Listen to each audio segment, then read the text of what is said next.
Welcome in, ladies and gentlemen. It's two-way tonight. I'm Mark Halperin. Thank you for being here. Big show tonight with a lot of news from around the country and around the world. Three great guests, and of course, your participation. Thank you. Please raise your hand if you'd like to be part of the conversation. If you're here in the two-way platform, if you're watching on YouTube, remember peace, love, and understanding, extending the presumption of grace to all, and no smack in the chat. This morning on the program, Hogan Gidley was here, son of the South. Who was on with Hogan this morning? Kevin Wallen, kind of a son of the South. And this evening, two former members of Congress, also sons of the South. Garrett, former congressman from Louisiana. Joe Cunningham from South Carolina, and my two-way colleague Robbie Suave is here. Robbie, are you from the South? No, from the great state of Michigan. Yeah, that's what I thought. Well north of the Mason-Dixon line. However, and this is one of my favorite things, I grew up in Maryland, south of the Mason-Dixon line.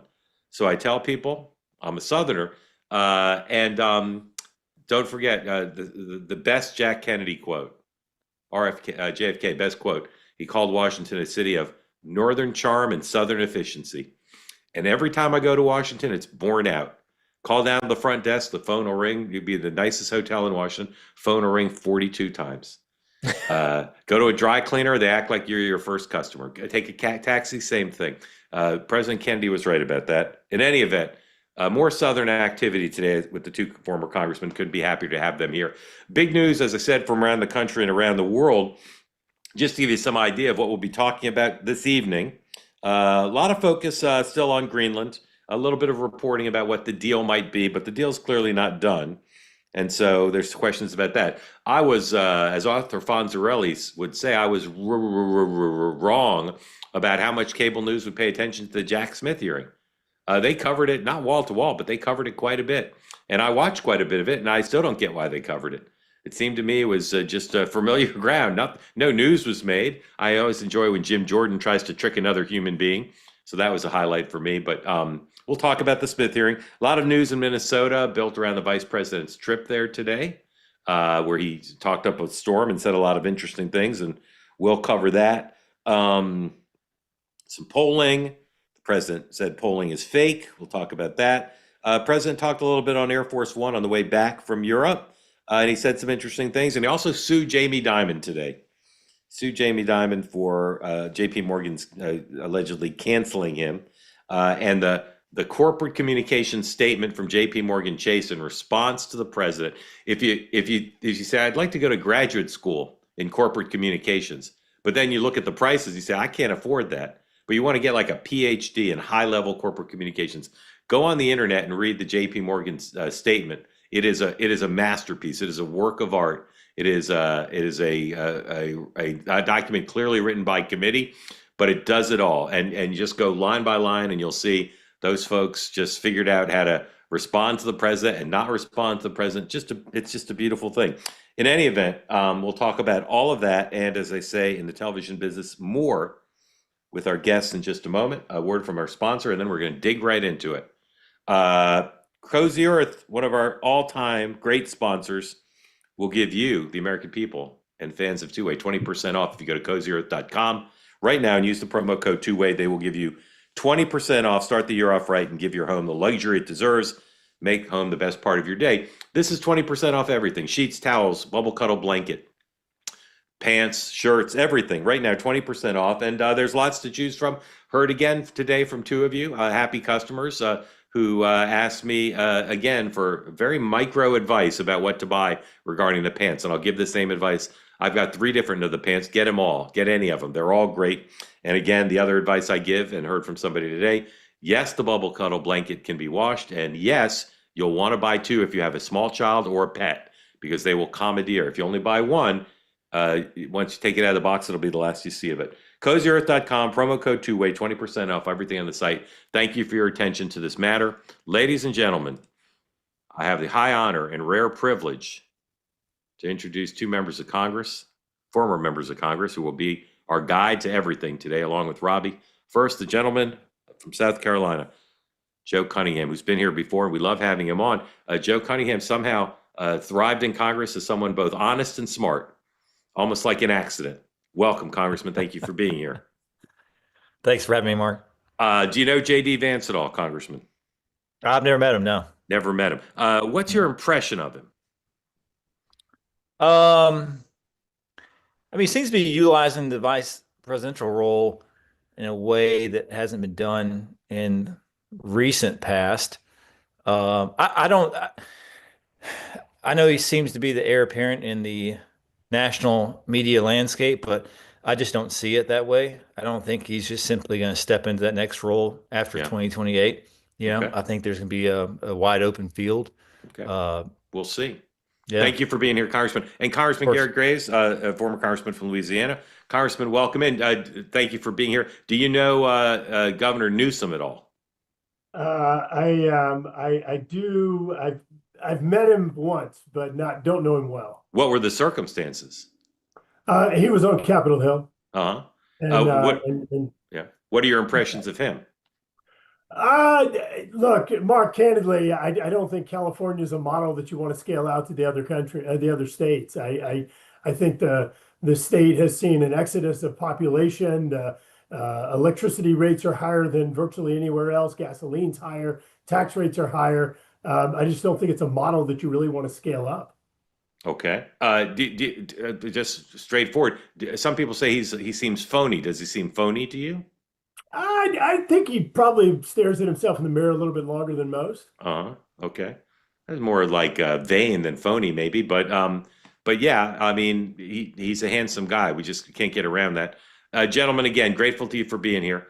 And Robbie will join in with us, and we're just going to dive right in. And we'll start with Jack Smith. I'm not a big fan of congressional hearings because I find that most members are just there to make video clips and not really do anything legislative or get to the bottom of anything. Did either of you guys watch the hearing today at all? I watched some of the clips, but I wasn't.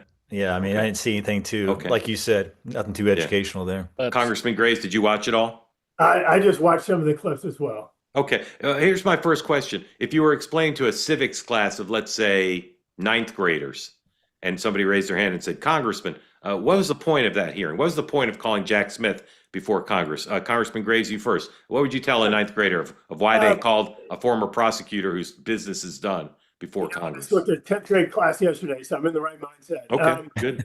Mark, I think what I would say is that under the previous administration, there was a prosecutor that was looking at some of the actions of President Trump, and that some members of Congress believed that this prosecutor went too far, that he went out of bounds, that he crossed lines, and that's what this hearing was about.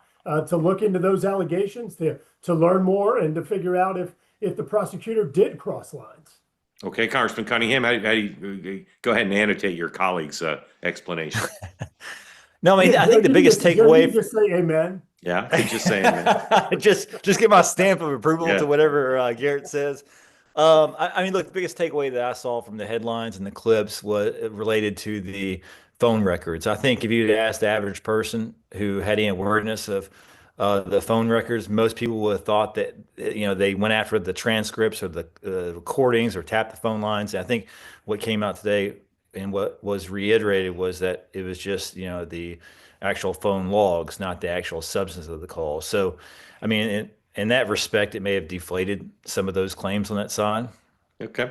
Republican members mostly focused on not the substance of the investigations, but because remember, Smith investigated the president in two separate venues and two separate sets of charges, but on some of the procedural things. There's a lot of questioning about was he actually sworn in for the office and how he spent the money, the millions that he spent. Democrats mostly focused on trying to raise up the charges against President Trump and the prosecutor. Here's a bit. We could show you hours upon hours because the hearing lasted hours upon hours. Here's one representative clip. This would be number 3, Sam. Jack Smith is stating, as any prosecutor who's brought an indictment would, that he had his defendant guilty and dead to rights. Here's Jack Smith, number 3, please. During my tenure as special counsel, we followed Justice Department policies. We observed legal requirements and took actions based on the facts and the law. I made my decisions without regard to President Trump's political association, activities, beliefs, or candidacy in the 2024 election. President Trump was charged because the evidence established that he willfully broke the law. the very laws he took an oath to uphold. Grand juries in 2 separate districts reached this conclusion based on his actions, as alleged in the indictments they returned. Rather than accept his defeat in the 2020 election, President Trump engaged in a criminal scheme to overturn the results and prevent the lawful transfer of power. After leaving office in January of 21, President Trump illegally kept classified documents at his Mar-a-Lago social club and repeatedly tried to obstruct justice to conceal his continued retention of those documents.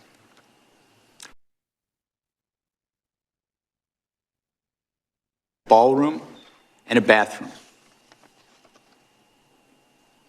As I testify before the committee today, I want to be clear.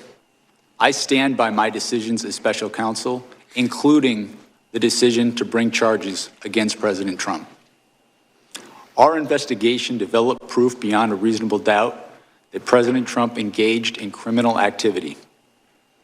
If asked whether to prosecute a former president based on the same facts today, I would do so regardless of whether that president was a Democrat or a Republican. No one should be above the law in this country, and the law required that he be held to account, so that is what I did. To have done otherwise on the facts of these cases would have been to shirk my duties as a prosecutor and as a public servant, of which I had no intention of doing. Before I throw it over to Robbie for questions for the congressman, I'll just remind everybody, Jack Smith investigated the president in the Washington, D.C. venue for actions related to January 6th, and he investigated him in Florida for actions related to the documents case out of Mar-a-Lago. Robbie.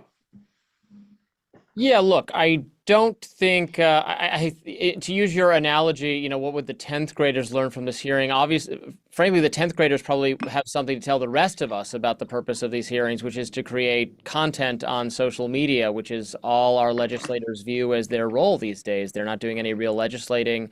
Nothing beyond the performative will come out of this. This is about people creating clip reels for their supporters on social media and maybe even in their districts. As to the substance of it, I like many people on the right, civil liberties-minded people on the right, were alarmed by the level of, by looking into seeing congressmen, what their conversations with Trump were like during that day. That's very big government-y for me. But then I also know Republicans would never vote to take that power away from law enforcement officers. And when this kind of thing comes up for a vote, FISA, for instance, it's 400 to 1 with like Thomas Massie dissenting every single time, because they're mad about it when it's used against them, but they're not mad about it when it's used just generally against the American people in the context of prosecution. So I'm not, Jack Smith's not a guy I have a lot of sympathy for, a lot of enthusiasm for. I think he was, mustering the powers of the state to go after political opposition, but it's very par for the course, and you have to kind of have a selective blinders approach to how these kinds of prosecutions go, to say that, Donald Trump was uniquely or only person ever treated like this. That's a limited perspective, would be my response. I want to move on because there's a lot of other topics, Congressman, I want to hear from you on, but let me just ask you, and maybe this is an unanswerable question in these polarized times. Congressman Graves, how will history view Jack Smith and his prosecutions of Donald Trump, do you think? Look, I think one of the real things that's going to be historic that folks will remember is the fact that he subpoenaed the phone records of the Speaker of the House, went before a judge and did not disclose that these were members of Congress, and then put a non-disclosure order on. I think you're going to see a lot of scrutiny on that continue. I think that it absolutely crossed the line, and I think that's going to be one of the bigger issues that's remembered. Congressman Cunningham. I guess it depends. I guess it depends who the winners are and who write the history books, right? Yeah.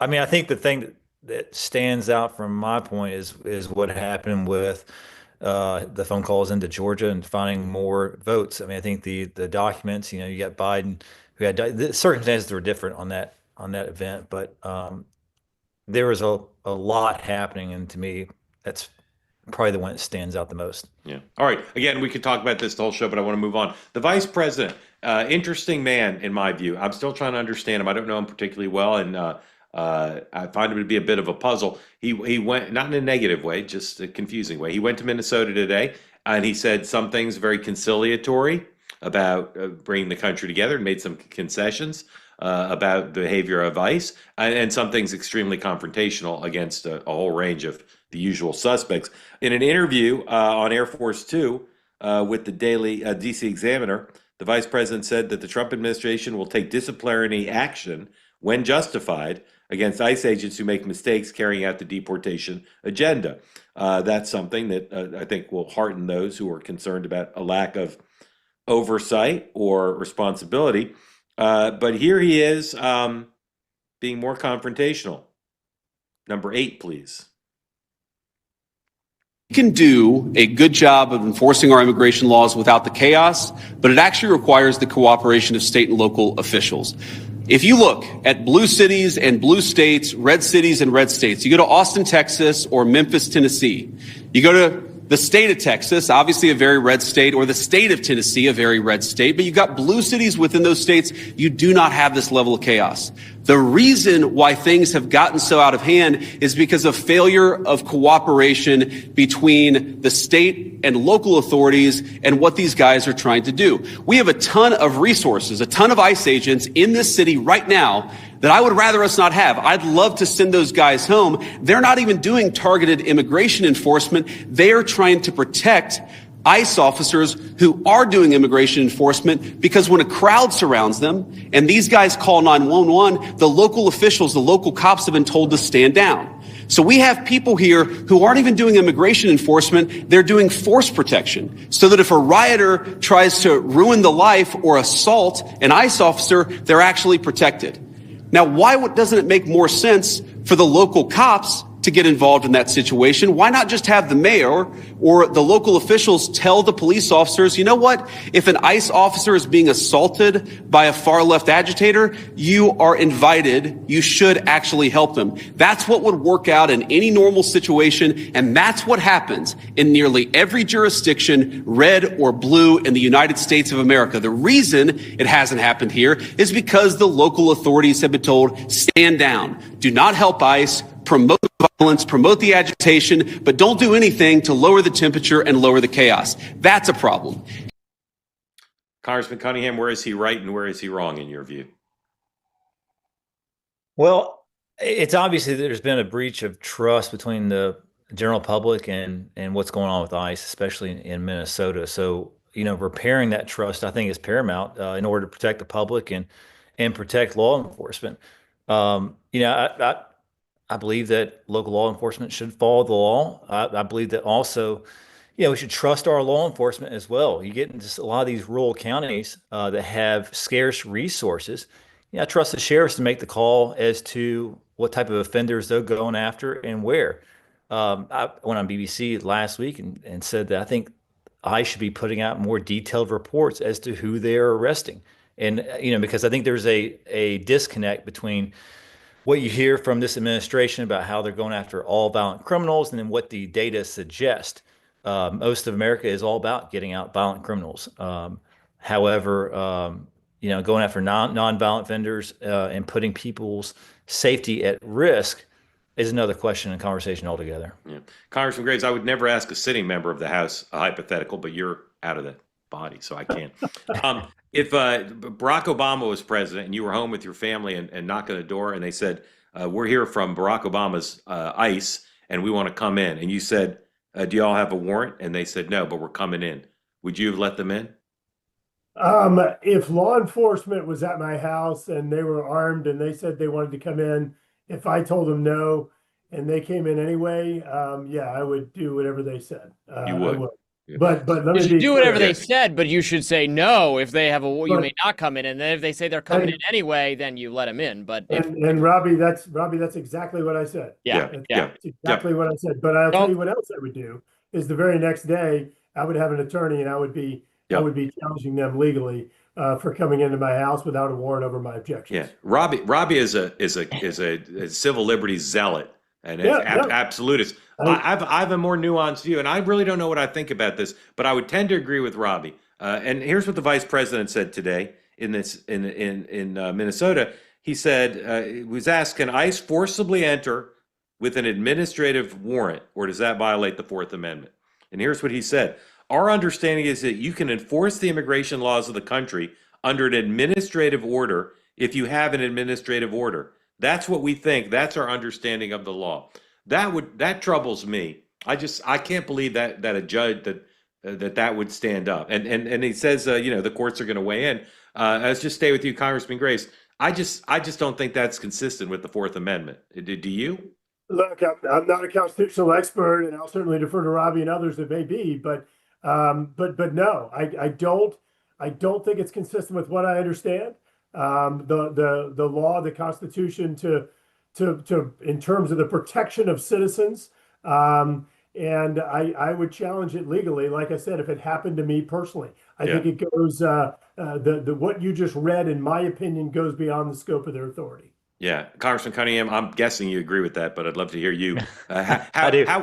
What would you say to the vice president who's taking a view that the rest of us think is just not sound? I'd respectfully disagree. You can't take our Constitution a la carte or by administrations. I think it has to be consistent. And you see this play out in a similar parallel world with secondary violations on the highway or on the interstate. What a cop can or can't pull you over for. Yeah. In some states, they can't pull you over for not wearing your seatbelt, but it can be a secondary ticket if they pull you over for something else. So, it's just there's just a distinct difference between going in and apprehending somebody who has arrest warrants or versus just looking for something. But here's a question I have for you, Congressman Cunningham, and obviously I also am troubled by this administrative justification for ICE going in. But just because the order the police give might be unlawful, you still have to follow it. You can then, you talk to an attorney or you file a complaint with a civil liberties group. Do you think the protesters, the opposition we're seeing to ICE right now, understands that just because they think, and they could be right, that a specific action is illegal or unconstitutional, that doesn't mean they get to ignore what they're being told or that they can block traffic or that kind of thing? That's my fear. Do you think the no, Robbie, protesters are getting that message from Democrats that just because you object to it, you still have to do what you're told by law enforcement? I agree with that. And, Democrats have two remedies, right? You got elections, right? Which is your main one. And you also have the court system. And so if you have trouble with an order, you take it through the court system. I think it goes both ways, though. I think, telling protesters to tamp down, and I vehemently disagree with what happened in the church and storming in there was completely the wrong call. But there's also a tamping down of the rhetoric on the right side as well. So, I don't want to both sides of the situation, but we're telling protesters to back off too. I think the general public, not just on the left, is increasingly uncomfortable with the level of force and what they're seeing play out on their phones and on their TVs at home. Mark, if I can yes, jump sir. in, let's for just a minute take a step back and talk about why we're here. First of all, the United States, under both Republican and Democrat presidents, have allowed more foreigners into the United States, legal immigrants into the United States, than any other country in the world. Let me say that again. Under Republican and Democrat presidents, more legal immigrants into the United States than any other country in the world. And the reason that we are in this situation right now is that the prior administration did not enforce our borders and allowed literally millions and millions of folks from other countries that vote in other countries into our country. And I'll tell you why this really makes me mad. I'm from a small state. I'm from Louisiana. We have 6 members of the House of Representatives. The state of California, by our count, just the folks that are there illegally, account for 6 members of Congress in their state, because under the census, as you know, you don't have to be a citizen to be counting toward apportionment. So the state of California entirely offsets our entire delegation in the state of Louisiana. So this is why we're here. We're in this situation because of what the Biden administration did. and trying to return to a law and order, to secure borders, and to sticking to the legal immigration process. Know that that's true, and you speak for tens of millions when you say it. But I think I'll speak for Robbie. I think when I say when we're in a tough public policy situation, it's not the time to violate the Constitution. And, You know? and I said amen to that. Yeah. Let me read you a tweet, and then we're going to break format a little bit. Even though there are other topics I want to get to, we'll start going to community questions because I want folks opportunity to talk to the congressman. Here's another son of the South who served in the U.S. House of Representatives on Elon Musk's X, who just posted this, responding to the vice president's position that, well, maybe you don't need a warrant. Maybe you can just walk in. He says, this from a Yale Law School grad, a DOJ official's warrant doesn't survive a Fourth Amendment challenge. The VP knows it, but thinks you're too stupid or too weak to care. What happens when they kick down your door without a valid warrant? It's always reprehensible and unconstitutional. Here are your choices, gentlemen. Everybody will play A, B, and C. Is it A, Fred Grandy, B, Susan Molinari, or D, Joe Scarborough? Gave it away. It was Joe. Joe tweeted that, and it's he is a constitutional lawyer, at least a lawyer, and I think this one I think is going to galvanize a little bit, and I'm really surprised that the vice president, Yale Law School grad with a good degree, even though it's an Ivy League school, it's a good degree, that he would take that position. All right, Josh, welcome in. Unmute. Tell folks who don't know where you are and your questions for our guests tonight, including the two congressmen. Congressman Graves, I accidentally muted you, so you'll need to unmute again. Josh, go ahead. Floor is yours. Hey, thanks. Disregard that it appears that I'm in a car. It's all just a green screen. Okay, got it. I'm very safe. Okay. So no penalty for a lack of eye contact. So great. Yeah. So like Joe Scarborough, I'm not a constitutional lawyer, but I am a lawyer, and I think the idea that I think very specifically. The memo said that the administrative warrant could be issued, an arrest could be made with the administrative warrant once there was a final deportation order entered by a judge. I think that's probably what they're hanging their hat on. Yeah. And I agree with Joe that is that's not going to pass the smell test. I think it's very clear that this memo was not widely circulated. It was very specifically circulated, Yep. and not very publicly. This is a policy. Closing the borders, fine. I'm down, but the policy of sending in ICE to sanctuary cities, to specifically targeting blue states and blue cities, knowing the reaction that you're going to get, because you have to know the reaction that you're going to get. I don't think the administration is stupid. It shows a lack of leadership. It's certainly not the type of leader that I would have followed when I was deployed to Iraq in the Marines. I would have been forced to follow the leader, but I wouldn't have liked it. And it shows that this policy, it's just a my way or the highway, own the libs, screw my enemies. I hate my enemies, right? Because that's what he said. And it's disgusting. It's inhumane. I'll point out another thing. Just look at ICE's social media. It is insane. The thing that really turned me was the Pokemon video that they put out on X, which was just a reel that was that just it was awful. Yep. It was awful. Yeah. So just to clarify, Josh, and I want to let the congressman back in, but you should stay on and respond to them. You find the social media to be immature and provocative, I assume. Immature, provocative, and enlightening. Yeah. Enlightening. Okay. Josh speaks for tens of millions and said it in a very reasonable way. Now, Jesse James, Rob Banks, because that's where the money is. A lot of the people in the country legally are in blue sanctuary cities, so it's not crazy to go there. But the lack of coordination is still kind of epic. Congressman Cunningham first, and Congressman Graves. You can either respond to what Josh said, or if you want to ask him questions, feel free. No, I mean, I agree with a lot of what Josh said. And Josh, for the record, I'll just tell you that Garrett actually has a green screen as well because he doesn't own any books. That's the library there. Like Jay Um, Gatsby, those they're are real all books, but coloring, the pages are not those are, cut. Yeah. those are coloring books. Children's books. All right. All right. Joe, go ahead. No, I agree with a lot of what Josh said. I think in the inflammatory, you'd expect a lot more from the president of the United States, and and I've seen it escalate over the last probably 6 years. I'm growing tired and weary of this, blue state versus red state, and cities versus rural areas, pitting neighbors against each other, and it's amplified and the flames are fanned on social media.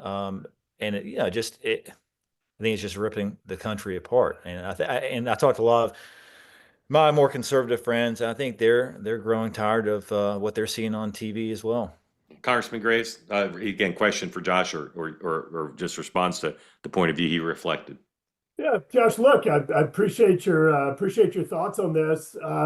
I have no doubt that you are seeing more ICE enforcement in blue states, and Mark nailed it. And that I think that blue states are where you have the majority of sanctuary cities that have created this higher concentration or density. I can't speak to the administration's intentions or tactics, and I certainly don't follow ICE on Twitter or X. But I am curious.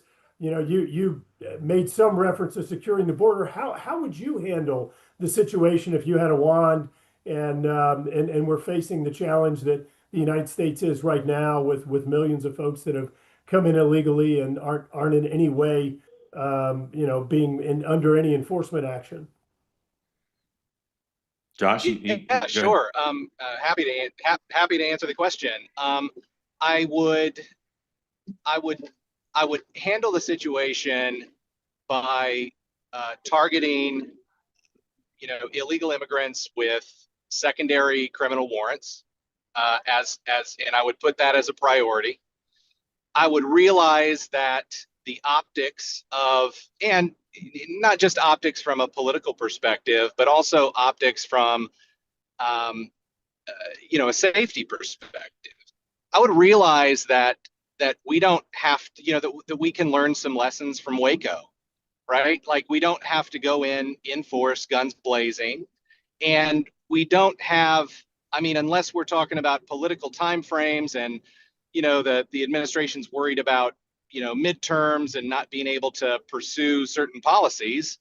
I would understand that once the flow has been stifled, right? Once the tap has been shut, there's all the time in the world to go around and figure out who needs to go and who doesn't and how to prioritize that. Yeah. But right now, it's being treated like it's a mad dash. Yeah.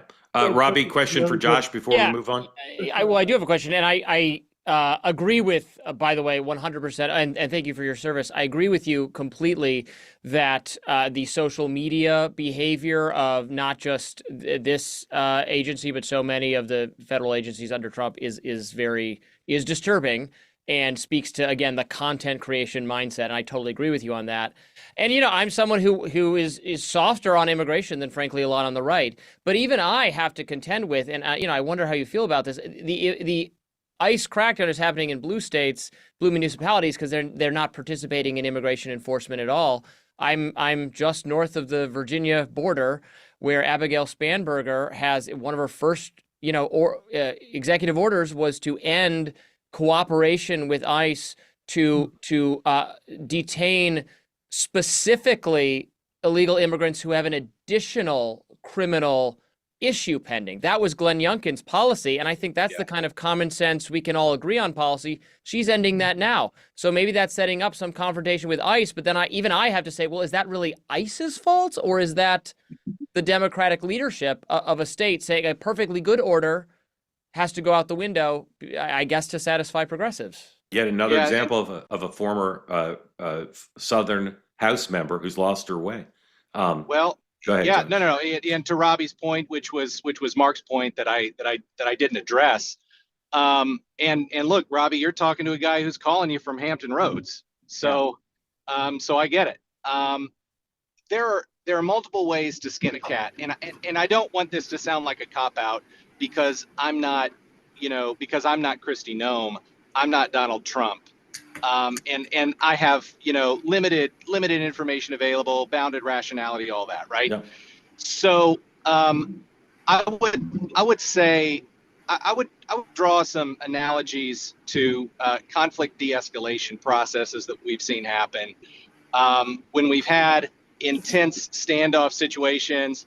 I think most recently, the thing that comes to mind is some of the standoffs that we had out west with the Bureau of Land Management, and that didn't end up in massive, with massive losses of life. Yeah. Okay. Josh. So I think, yeah. Sorry. That's okay. That's okay. Josh, very grateful to you. And again, you speak for tens of millions. Thank you. I just want to make sure, because you're driving, you may have not noticed Congressman It's a Graves. blue screen. Congressman Graves' very sly reference when he mentioned a wand to the fact that the Academy did not nominate Ariana Grande for her role in Wicked. So I just want to make sure you didn't miss that. Very clever reference. Thank you for being here and being part of Two Way. Wally, welcome in. Did you see both Wickeds, the first one and the sequel, Wally? I did not. I wished I had, but I have not. So Okay. I can't help you out with that. Tell folks But, who don't know where you are and what's on your mind for Robbie and the two congressmen. Well, hopefully the flag behind me tells you where I'm from. So Southern California, Riverside County. Yes, sir. Not to bypass the two congressmen, I do, if I have time, I'd like to ask them a kind of a quick challenge question. But I really want to engage your civil liberties zealot, as you called Robbie. So I do that affectionately, but Yeah, with no, with no and I do hyperbole. too. Yeah, I do too. Well, so. go ahead and ask the question, and all three of them will engage on it. Okay, Robbie, I'm actually really curious to hear your take on the things going on in Minnesota, because it seems like the left and the right, they've suited up in their in their uniforms, and it's very polarized there on how people view the ICE enforcement. I'd be curious from you as a libertarian how you feel about all that, the enforcement and the resistance to it and whatnot. Yeah, thank you. There's a lot I dislike coming from both sides. Nobody likes even the phrase both sides, but what else can I say? The enforcement, the videos I'm seeing of it is very showy, tough guy, again, in that content creation mode I've been disparaging all day. And now some of these, whether the force was proper questions, just cannot be resolved from 10 to 30-second videos on social media. We are all guilty of falling for, oh my God, that's outrageous. And then in context, it cuts more one way or the other. So we need, experts need to judge whether force was appropriate for such and such reason. But no, and the justifications they're marshaling for what they're doing from the administration are certainly troubling, are more than troubling. And it doesn't help when people like Kristi Noem and Donald Trump say things about what's happening that are often contradicted by fact. It's usually much more complicated, at least, than what they're saying. On the other hand, you have every right to protest. You should protest. You should video record. You should make your voice heard. You can't trespass on private property. You can't invade a church. You can't. Do not use your vehicle to block a law enforcement operation. And I'm worried the protesters have gotten this idea that just because they think it's unconstitutional, that means there should be no obedience. So that is disturbing to me.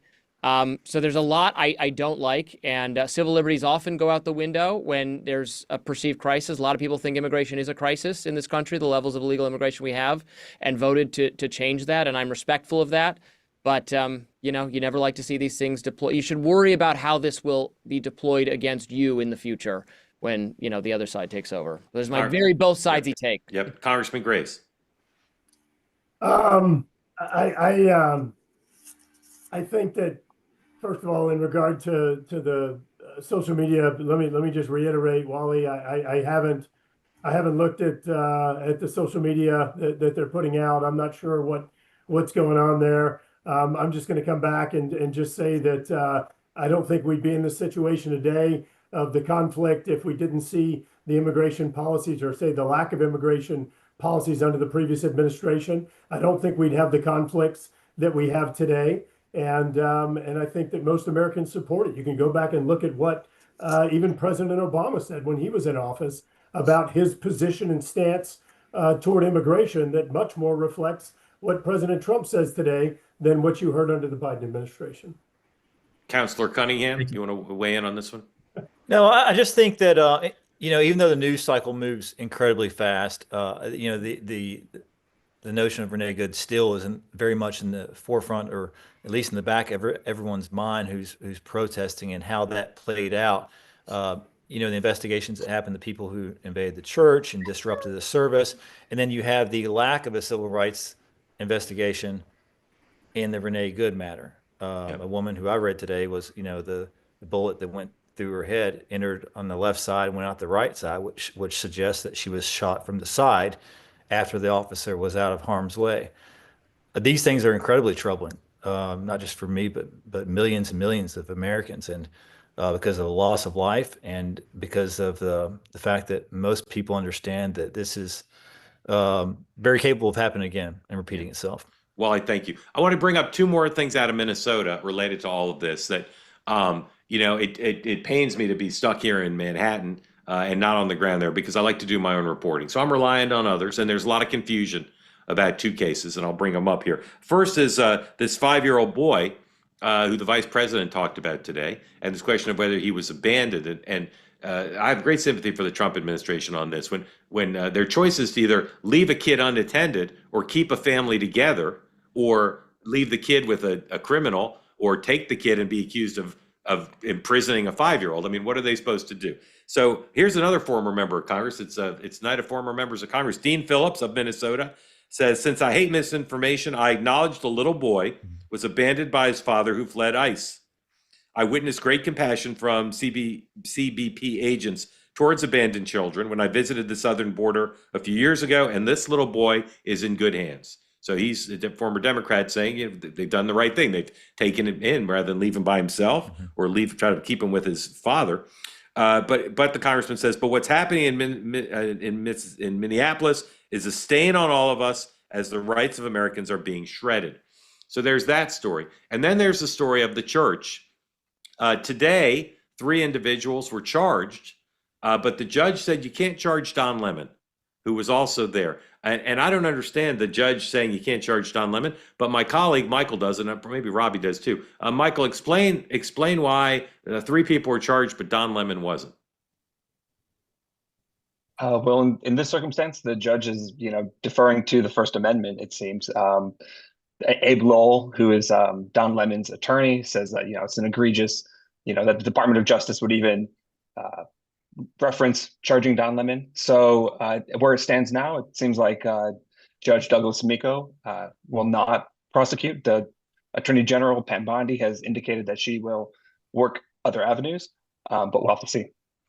Robbie, do you understand this matter? Well, yeah, they didn't present enough evidence that he was an organizer of this interruption of the service, right? That if he's just, covering it in a journalistic capacity, a church is like, you're allowed to enter a church. You could be a member of the congregation. You could come in, observe what's going on, and the church wouldn't consider that trespassing. Right. Now, if he knew ahead of time that they were going to go in and disturb the service and start shouting and do whatever they were going to do, which is a violation of the law, then he would be a co-conspirator, but they must not have been able to produce evidence of that. Are these federal indictments and a federal judge? Yes. I don't understand, Congressman Cunningham, since you're an attorney. I'm not familiar with judges saying to prosecutors, you can't charge someone. Isn't that for after you've indicted them and then you bring the case and then the case gets dismissed? How does a federal judge say you can't indict them? Yeah, I'm catching up on one of these stories after being in the office today. But from what I've read, Robbie's assessment is correct in that it sounds like Don Lemon's attorneys argued that he was simply covering the matter and not an organizing part of it. But it brings up a larger question, which I think is going to play out for the future. Is obviously the press is afforded a lot more protections under the First Amendment. And the question becomes, what is the press? I don't know what Don Lemon is doing now, but is anybody that has a podcast? There's no special, if anybody there's no special category of like. Yeah, but now if somebody's charged, just say the judge, hey judge, I got a blog. Right. Or I'm very Yeah, active. yeah, I'm very or active it's on somebody who X. has a newsletter would not for work. another church. No? I mean, there's these arguments, and again, it's the press does have a lot of power in this country, and it's set up for that reason. Yeah. But in this day and age with new media and everything, it's become very, very murky, I guess. All right. Again, my prerogative as the host to obsess over this question. I see in the chat, I don't read the chat, but occasionally I glance at it, somebody says, well, there's no probable cause. I'm just not familiar with a judge cutting off a prosecution at this stage of a case. I mean, I watch Perry Mason, I watch LA Law, I follow the news closely. I have at least one relative, two relatives who are lawyers. Just is that a normal thing for a judge to tell the prosecutors you can't charge someone at this phase before he's charged? I just not heard of that. What was it saying that you can't charge them? It was saying they wouldn't Yeah, they sign said an arrest the warrant, judge. or The judge says you can't charge him. I don't know. Mark, Did he? or Joe or someone, is it possible that that his attorneys, that Don Lemel's attorneys, actually went before the judge to try and preempt the charges? Yeah, so that's what happened. And he's got a I mean, great that- lawyer. He's got Abby Lowell, one of the best lawyers. Used to be House counsel, I believe. I don't know if he was counsel for the whole House or for a committee, but anyway, I'm gonna do more research on that. Maybe see if it ever happened on an episode of LA Law, because that is predominantly where I get my messages, my knowledge about the law. Thomas, welcome in. Thank you for being here. Tell folks who don't know where you are. Who grooms your Tom beard? Smith from New Jersey. Do you groom that yourself, sir? That's beautiful. Pardon me? You groom your own beard? It's incredible. Yes, I do. Thank you. Looks and great. yes, I saw both episodes of Wicked. Yeah. I like okay. the second one better. Really, it's dark. The second one's dark. You're in New Jersey. Where are you in New Jersey? A little north of New Brunswick in Somerset. Sure. That's a beautiful place. That's a leafy suburb. That's right. Well, welcome and tell us what's on your mind for the Congressman. Sure. Robbie. I've been very disturbed by all this chaotic avenues, and I see other places. And you had an FBI agent on the other night, Mark, where she talked about a way of resolving this is really relying on the local enforcement to pick up the criminals that have, are legal here and have created some type of crime, and where ICE would come in and it just would change handcuffs from the local enforcement to the federal officer, because the local enforcement knows their community, they can deal with their community, they know the areas, and that way ICE doesn't have to get involved with the community and can focus on resources appropriately. Yeah.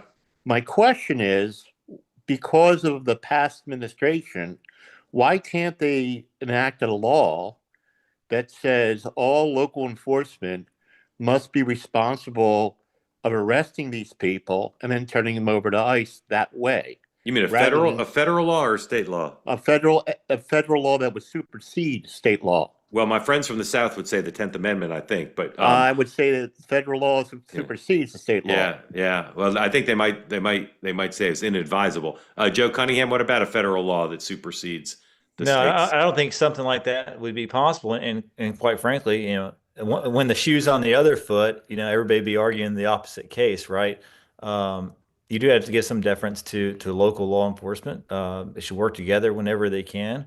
And again, maybe it's because grew up in a rural area from the South. I've lived in the South my entire life, where resources are pretty scarce. Even a lot of jails and sheriffs don't even like to house some of these people because it costs them money every single day. So if they're housing a violent criminal is one thing, but if they're housing a nonviolent offender. But Joe, would you say that your local, even though rural, when I grew up in a rural area, they know their people a lot better than a federal person? I agree with that. Yeah, I agree with that. 100% true. Congressman Graves, thoughts? Yeah, Thomas, look, I think you're on to a great concept, but as Congressman Cunningham noted, I do think that there probably are some legal obstacles there, but I want to offer you a third solution. Right now, there are various federal programs where there are things called cooperative enforcement agreements, where you will have a federal law that a state or local law enforcement entity will implement or enforce, but it's done through a cooperative enforcement agreement, therefore recognizing the sovereignty of each entity. And importantly, addressing the comment that Joe brought up, it comes along with funding.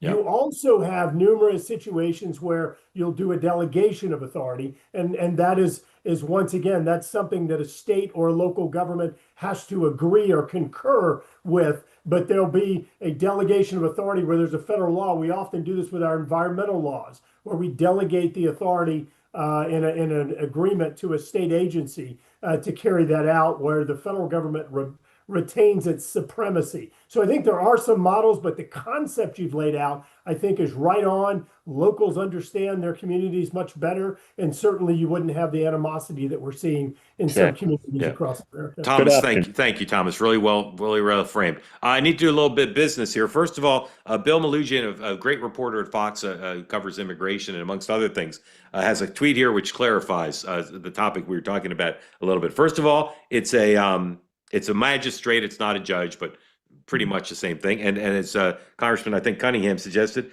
he refused to sign an arrest warrant when they brought one in for Don Lemon. Now, what's also being reported by Fox News and others, which is inflaming Red America, including on X, which Congressman Graves doesn't read, but others do.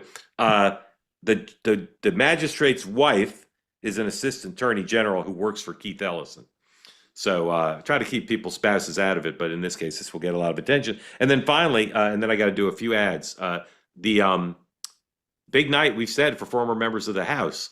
Here's a former member of the House who says that he's hopeful that the U.S. Supreme Court will overturn President Trump's tariff authority under the emergency statute. You might think, well, maybe that's who would be a very liberal former member of the House. I don't know. Can't think of one offhand. Maybe Anthony Weiner, but it's not. It's Mike Pence. Mike Pence is rooting for that, and not a surprise because he's a free trader and doesn't want that to happen. In the House just now, 7 Democrats voted to fund ICE, and as Eric Erickson points out, the media is going to have to call that a bipartisan vote. They normally wouldn't. Normally, if it's if Susan Collins votes for something, it's a bipartisan vote, but. In this case, it's pretty bipartisan for 7 Democrats to vote for that. All right, I got to do a couple ads because we've gone over when I was supposed to do them. The congressman will check their stock portfolios, and Congressman Cunningham will look at. Okay, maybe listen to the ads and weigh in. We'll see. A couple ads, and then back to your questions. So please, if you're here and want to get in, raise your hand. Here's one of our newer sponsors, and we're grateful to have them here. The folks from OneSkin will help you this time of year when skin can get dry. If you're inside, you might have a heating system that's drying you out, and of course outside it's cold. OneSkin.co/two-way will get you 15% off all of their products, and this time of year when people might need extra help for your skin. If you haven't tried OneSkin yet, give it a try. It is a science-first skincare brand built around a patented ingredient called the OS1 peptide. OS1 peptide, first ingredient that's proven to target senescent cells that are the root cause of visible skin aging. Right now, all the products that are available to you, they have a limited edition holiday set. I keep wondering which holiday they're referring to, maybe Canadian Arbor Day. But a limited edition holiday set includes the Nightly Rewind gift set, best-selling face moisturizer, and a new peptide LIP mask. All available to you, 15% off. Go to oneskin.co/two-way. Use the promo code two-way. And when they ask you where you heard about it, tell them Robbie sent you because Robbie has the skin of a 14-year-old. I'm going to buy this product. I actually have very dry skin. All right. Yeah, you did. All right. Give it a try. Again, here's another discount. This is 25% off our friends from CB Distillery. CB Distillery products purchased by over 2 million people. If your New Year's resolution involves getting more and better sleep, consider trying the products from CB Distillery here in 2026. Over 2 million people, 90% of their customers say in a survey they sleep better after taking this products from CBD products from CB Distillery. Premium quality, third-party tested, all natural, no dyes or fillers. 100% money back guarantee. So you don't have much to lose. I'm not a math genius, but sounds like you get your money back if you don't like it. 25% off now. Go to cbdistillery.com. Use the promo code two-way, cbdistillery.com, promo code two-way to get a chance to sleep better. And I'm going to sneak in our final sponsor right here because if I wait, who knows what will happen. This is one new sponsor this week. We're glad to have them aboard, and this is about eating well. The folks at Factor Meals will send you meals that are healthy and you either prop them in the microwave or in the oven for a couple minutes, and it's a subscription service, so you get regular meals. They'll give you 50% off your first Factor box plus free breakfast for a year. That's right, ladies and gentlemen, I said free breakfast for a year. 50% off your first box. Go to factormeals.com/two-way tonight 50 off. That is the longest promo code of all time, ladies and gentlemen. Here it is again. Two-way tonight 50 off, the number 50. Two-way tonight 50 off for 50% off your first box. You can personalize it. You go on the app, you'll see you can get pretty much anything, but you can guarantee yourself it's going to be healthy. And between how busy everybody is with work and life and kids and everything else, getting real meals with lean proteins, real vegetables, whole grain ingredients, healthy fats, the kind of food you would make for yourself if you had the time, but you don't. No refined sugars, no artificial sweeteners, no seed oils, and again, lots of different choices. Always fresh, never frozen, no prep, no cleanup, no mental load. Right now, go try them. Go to factormeals.com/two-way tonight, 50 off, free breakfast for a year. It's only valid for new customers, by the way. All right, we have time for at least a couple more. Let's go to Anthony. Anthony, welcome in. Tell folks who don't know where you are, what's on your mind for Robbie and the congressman. Oh, hi, Mark. I'm from Sacramento, California. I like to call it mini metropolis, I guess. The only question I have is that I've been thinking about this question for a while now, and I have not gotten any good answers. So if you guys can't give me a good answer, I don't know who is.